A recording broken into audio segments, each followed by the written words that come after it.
500 ரூபா 1000 ரூபா நோட்லாம் இனிமே வேஸ்ட்.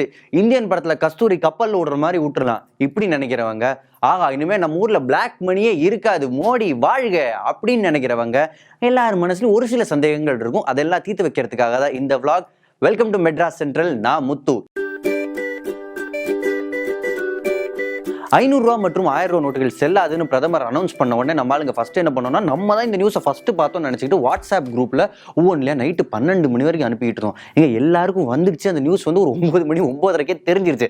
ஆனால் நம்ம ஆளுங்க தான் டைம் ஸ்னோ அந்த மாதிரி நினைச்சிக்கிட்டு அர்ணாப் கோஸ்வாமின்னு தன்னைத்தானே நினைச்சிட்டு அத்தனை பேருக்கும் ஃபார்வர்டு. எனக்கு கிட்டத்தட்ட ஒரு 3500 பேர் அதே மெசேஜ் அனுப்புனாங்க. செம்ம காண்டாயிருச்சு. இது ஒரு பக்கம் இருக்கு. இந்த மாதிரி நிறைய பேர் மெசேஜ் அனுப்புறாங்களா, இதனாலேயே பீதி கிளம்பி நம்ம ஊர்ல அத்தனை பேரும் பதறி அடிச்சுக்கிட்டு ஏடிஎம் பக்கம் ஓடுறாங்க, ஒருத்தர் பெட்ரோல் பங்க் பக்கம் ஓடுறாங்க. அங்க ஓடினவங்க நிலைமையெல்லாம் என்ன ஆச்சு? உள்ள இருக்க வெளிய வந்தாதான் நான் போக முடியும். ஏங்க இங்க பின்னாடி பாருங்க எவ்வளவு கூட்டத்தை பாருங்க.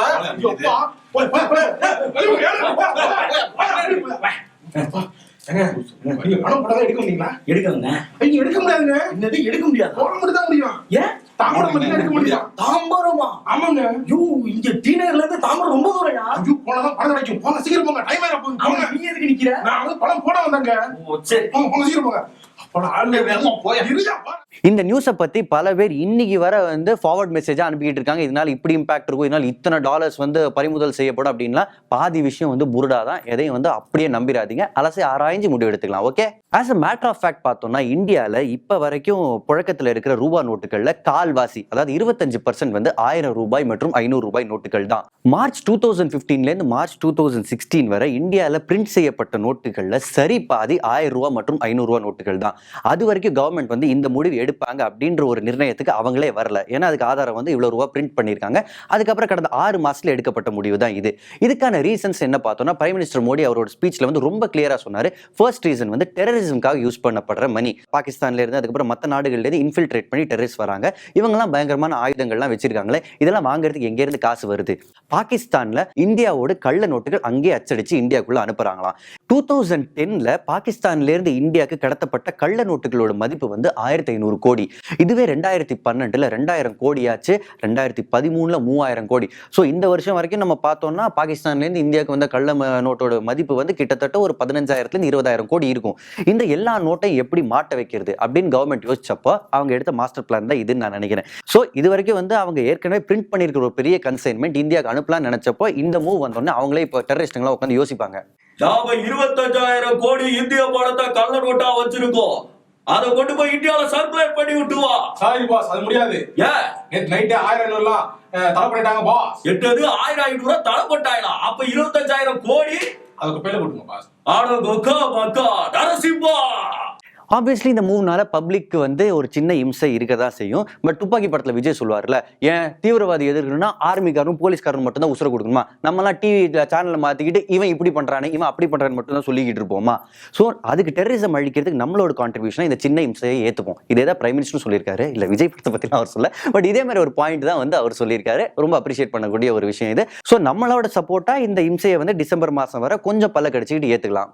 அச்சாண்டா மொத பால்லே சிக்ஸர் அப்படின்னு முதல்வன் படம் மணிவண்ணன் டயலாக மோடியை நினைச்சு மனசுக்குள்ளேயே சொல்லிட்டு இருக்கிறவங்க பல பேர் நினைச்சுக்கிட்டு இருக்காங்க இனிமேல் நம்ம ஊர்ல பிளாக் மணியே இருக்காதுன்னு. No, it is wrong assumption. ஏன்னா சின்ன முதலைங்க இருக்காங்க தெரியுமா, சிவாஜி படத்துல வந்து கேரேஜில் வச்சிருக்கிறவங்க, கந்தசாமி படத்துல வர மாதிரி கூரையில கவர்ல பணம் வச்சிருக்கிறவங்க, இவங்கெல்லாம் அந்த 500 ரூபா நோட் 1000 ரூபா நோட்டை வந்து மாத்துறதுக்கு கொஞ்சம் கஷ்டங்கள் வரும். அந்த காசெல்லாம் வேஸ்டா போகும். அது என்னமோ கரெக்ட் தான். ஆனா பெரிய முதலைங்களாம் இருக்காங்க தெரியுமா, இந்த ஹவாலா மோசடியில் ஈடுபடுறவங்க, நம்ம பனாமா பேப்பர்ஸ் நான் ஒரு பிளாக் பண்ணியிருந்தேன். அது மாதிரி ஃபாரின்ல கேஷ் வச்சிருக்கவங்க, சுவிஸ் பேங்க்ல கேஷ் வச்சிருக்கிறவங்க, ரியல் எஸ்டேட்ல முதலீடு செஞ்சிருக்கிறவங்க, அந்த காசெல்லாம் எப்படி வெளியே எடுக்க போறோம்? நான் உங்க நமிதா மச்சான் பேசுறேன். உங்களுக்கான முதல் கேள்வி. டாடி, பிளாக் பண்ணி வச்சிருக்கோம், பிரச்சனையா? என்ன பிரச்சனை? 1000 தடை பண்ணிட்டாங்க. 1500 தானே தடை பண்ணாங்க. அதெல்லாம் உள்நாட்டு கேடிங்களுக்கு தான். நம்ம எல்லாம் இன்டர்நேஷனல் கேடிங்க. பனாமா பேப்பர்ஸ் பார்த்து இல்ல, சுவிஸ் பேங்க், மொரீஷியஸ்னு பல இடங்கள்ல அக்கௌண்ட்டுகளை வச்சு ரியல் எஸ்டேட்ல காசை போட்டு பயங்கரமா கொள்ளையடிக்கிற கொள்ளையடிக்கடா பச்சந்தா. இதனால யாரு கஷ்டப்படுவாங்கன்னா, ஏற்கனவே வீட்டு வாடகை கட்டுறதுக்காக 500 ரூபாய் எடுத்து வச்சிருக்கிற நம்ம காமன் மேன், அதுக்கு இந்த மளிகை ஜாமான்லாம் வாங்கணும்னு சொல்லிட்டு 500 ரூபாய் 1000 ரூபாய் வச்சிருப்போம். நமக்குலாம் லேசான இம்சைகள் இருக்கும். அதுக்கப்புறம் இந்த பொலிட்டீஷியன்ஸ் எலெக்ஷன்ஸ் நெருங்கிக்கிட்டே இருக்குன்னு சொல்லிட்டு கேஷை ஹெவியா வச்சுக்கிட்டு பணப்பட்டுவாடா பண்ணி ஓட்டு வாங்கலாம்னு நினைச்சவங்க எல்லாம் கொஞ்சம் பாதிக்கப்படுவாங்க. ஏன்னா 5000 ரூபாய் நம்ம வந்து யாருக்காவது கொடுக்கணும்னா ஒரு சின்ன பையில கொடுத்துடலாம். இப்பெல்லாம் 5000 ரூபாய் கொடுக்கணும்னா இனிமே கண்டெய்னர் லாரியை தான் தூக்கிட்டு வரணும். அதையும் பறிமுதல் பண்ணிடுவாங்க. கடைசி வரைக்கும் அந்த கண்டெய்னர் லாரி யாருதுன்னு சொல்லவே மாட்டாங்க. காலேஜா கட்டி வச்சு சீட்டு வித்து காசு பண்றவங்கலாம் கொஞ்சம் பாதிக்கப்படுவாங்க. नमस्ते जी नमस्ते जी ए नमिल की पाइन की सीट வேணும் जी காலேஜ் அப்படியா ஆல் தி பெஸ்ட் हां जी ஆனா எங்க காலேஜ்ல இந்த டொனேஷன் நேஷன்லாம் நான் குடுத்தலாம் जी குடுத்தலாம் இல்ல அதெல்லாம் கிடையாதுன்னு சொல்ல வந்தேன். ए मरने जी சந்தோஷம் जी அதுக்கு போல ஒரு 10 ஏசி 10 கம்ப்யூட்டர் லேப்ல அது மட்டும் இல்லாம ஒரு 10 ஜெனரேட்டர். யோ ஷேட் என்ன இதுக்கே செத்துட்ட லிஸ்டே கேட்டுட்டு சாவு. நம்மள பல பேருக்கு இல்ல சில பேருக்கு பழைய பிரைம் மினிஸ்டர் மொராஜி தேசாய் ஞாபகத்துல இருப்பாரு. எதுக்காக? அவரோட சிறுநீர் அவரே குடிப்பாரு. அந்த ரீசனை தவிர அவரை ஞாபகம் வச்சுக்கிறதுக்கான இன்னொரு ரீசனை வந்து இப்ப பிரைம் மினிஸ்டர் மோடியோடு இந்த டெசிஷன் கொடுத்திருக்கு. அது என்னதுன்னா, பிரைம் மினிஸ்டர் மோடி எடுத்திருக்கிற இந்த டிவாலுவேஷன் டெசிஷன் இந்திய தொலைக்காட்சிகளில் முதன்முறையாக எடுக்கப்பட்ட டெசிஷன் கிடையாது.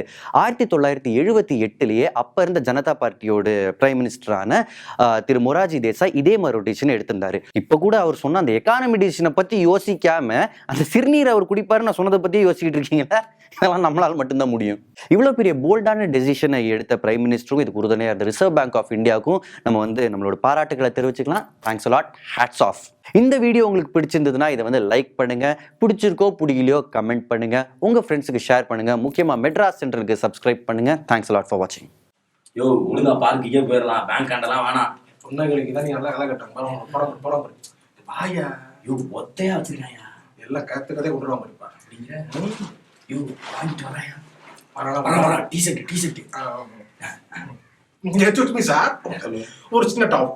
இந்த அமெரிக்கா தேர்தல்ல இப்ப ஜெயிச்சது கிலாரியா இல்ல ட்ரம்மா சார்? இருங்க சார், நானே பார்க்கவே மாட்டேன். இவங்க 75% வாங்கியிருக்காங்க. I see. இல்லாரு 25 எங்க இவங்க பக்கத்துல இருந்தவன் அவன் போயிட்டான். ஐயோ என் பாடம் போடா போடா